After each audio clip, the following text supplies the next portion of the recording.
Hi, I'm Jen Spencer, and this is Jen Spencer's 10-Minute Book Club.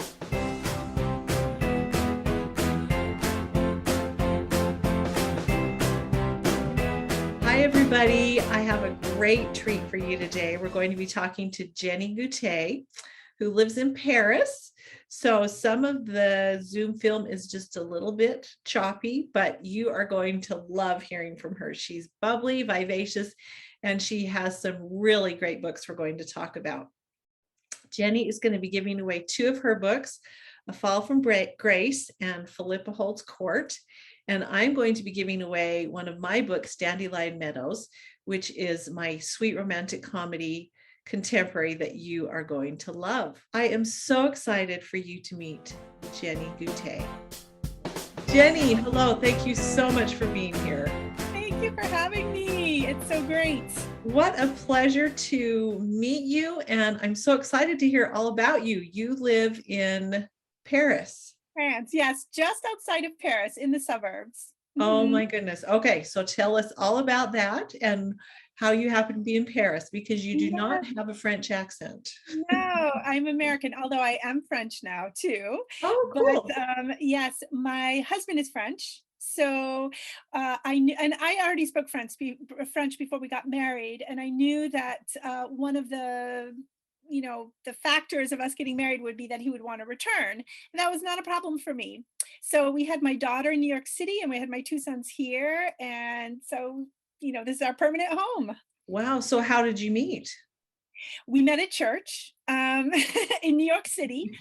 And he was an atheist and he came to church because he was like, oh, maybe I can meet some people.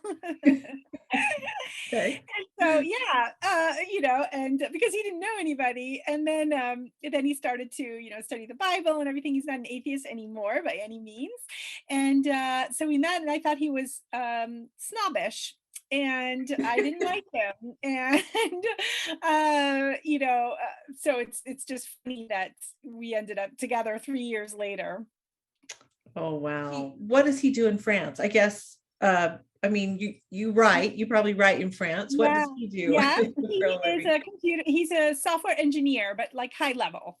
Okay. So yeah, that's what he does. He does computer things and I do writing things, and we're as different as night and day. I'm chatty and he's quiet and reserved. So did you find it hard moving to France? You already knew the language, so that must have been very helpful. Yeah, and I had lived here before.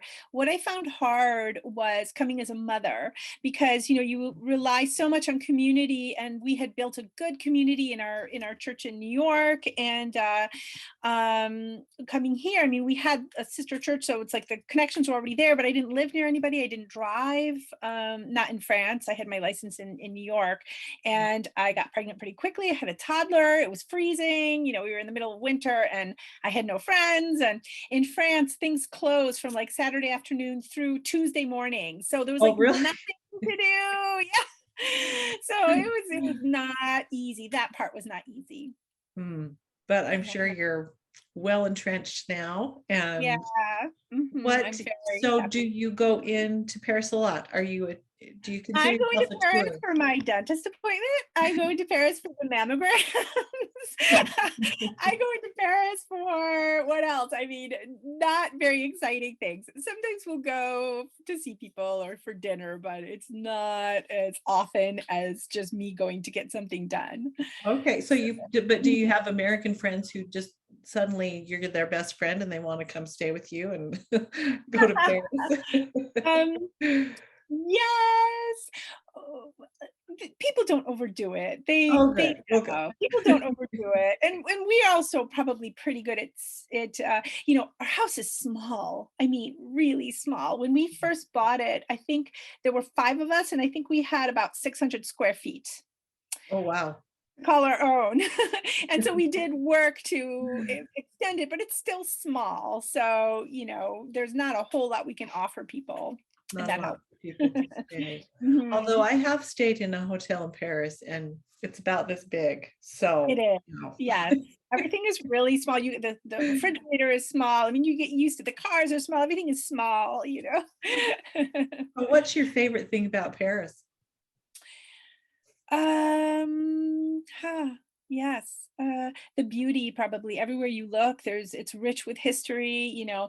For instance, I went to the dentist and I was like, today I'm going to go look at this building, you know, this looks like a small church or something. I don't know what it is that I pass every time I go to the dentist twice a year. I'm going to go see what it is. Well, it turns out that that is the resting place for Marie Antoinette and King Louis the what, 16th? I think it's 16th. Yeah, Yes. not 14th, right? I always get the two confused. And I was like, oh my goodness, especially since I kind of write in the Georgian. Well, I don't really write in the Georgian yet, but I write in the Regency era. I'm like, this is my history. Like, wow, this is where they are. Wow, you know. So so I like that, you know, and Oh, wow. I took my kids to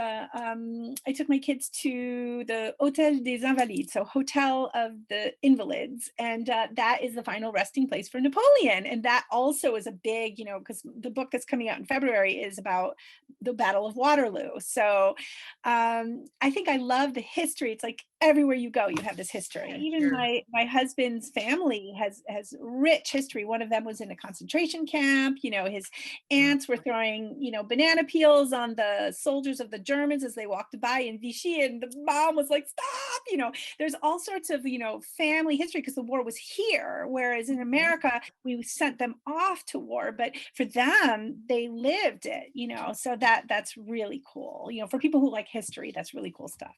Yes. So, Mhm. how did you get into writing? And tell us about this series that we're Yeah. giving away two books. Tell us about all three The books in third this. one's coming out. Yeah, we're giving away two, and then the third one's coming out in May. I started with a blog called A Lady in France, which is still up, but I don't write in it anymore. I don't have much time. And people would say, "Oh, you should write a memoir." And I was like, "Oh no, I tried to write something longer, and it just never worked out." And what happened was I suffered a second term miscarriage, and that caused me to write a memoir on grief because there were a lot of other things, and travel because I've lived in a few different continents. And once the book came out, I realized, you know, the writing bug had bit, and I was like, I don't want to go back to writing just blog posts. I want to write the longer stories, but I already told my own story, so I need to start telling other people's stories. So I started with like some contemporaries, but I really had a heart for Regency. And so once I started writing Regency, I was just like, this is it. I don't want to go back to contemporary. This is my niche. So that is how I started writing. And Clavering Chronicles was my first self-published series, because I have another series with Cedar Fort, a publishing company called Memorable Proposals. And you know, Clavering Chronicles, and it just did really well. A lot of people, you know, bought it, and you know, not everybody likes the first book because not all the bad guys get their comeuppance in that book, you know, but that's all right. You know, you cannot please everybody. So Fall from Grace is kind of a Cinderella story. It's about Lucius, the big brother. Philippa Holt's Court is about his sister Philippa, and it's set in Parliament. So the hero is a member of Parliament, and so I did a lot of research on the porn laws and, you know, things of that time. And this third book, The Sport of Matchmaking, is about the brother George, and he's like in between Lucius and Philippa, and he is kind of the care for nothing, you know, playboy type person. That's maybe not the best term to describe him, but he definitely is not interested in settling down. And he meets his match by chance. Lady Alice is the fifth daughter of a duke, and she has no interest in settling down because she's just like, why should I give my money to someone else and they will just absorb it, and you know, I'll live at their mercy, and I'm fine. I have a big settlement. I don't need anything. I'm not getting married. And so you know, they kind of, yeah, it's a very playful book, a lot of playfulness between the two of them, and they start by meeting by chance, and somehow it comes up that she thinks that this one particular young woman would be suited for one of his best friends. And he said, no way, there's just no way, and so the story is about them making a bet that the two will get together, and they do it for sport, because betting in the Regency time is a pastime, and they're doing it for sport. And of course, they end up developing feelings for each other and falling in love in the process. But there's that restraint because both of them have to respect the other. Well, she's afraid. She's like, can I trust him? I don't know. And he's thinking, she said she does not want to get married, and it would be unsportsmanlike to push her, so I can't do it. So this is the thing that's at stake for them. Oh, I love that. How cute. Oh, I love Regencies too, and that sounds just darling. So much fun. Well, okay, so tell me, what is your favorite or one of your favorite romantic books? Okay. Well, my favorite author is Georgette Heyer in England. I don't know if you know her, I but have not read a thing, but I know she's amazing. She's my favorite. I know it's almost blasphemous, but I think I even love her more than Jane Austen. At least I read her more often than I read Jane Austen, reread her more often than I read Jane Austen. So I would say that one of my favorite books of hers would be maybe, it's so hard to pick, but maybe The Nonsuch, or maybe The Grand Sophie, or maybe Arabella. Each one has, there's so many good ones, so it's hard for me to pick. Yeah. Okay, so here's the last question. Mm-hmm. You're on a desert island, Mm-hmm. and you can either have a lifetime supply of toilet paper or chocolate. Which do you choose? Toilet paper. I wonder if I'm the only one, but I just have not. phobia. I have this phobia of needing to go to the bathroom and not having all the accoutrements necessary. So I want my toilet paper, and I'm just going to assume that there's fresh fish to be had, maybe some fruit that's going to keep me alive and everything. So I'll take the toilet paper. And since it's my only luxury, may as well make it Charmin, Okay, that's good. A specific kind. That is very good. Yes, it really is about half and half. Okay, interesting. Say. So yeah, I'm on the toilet paper side.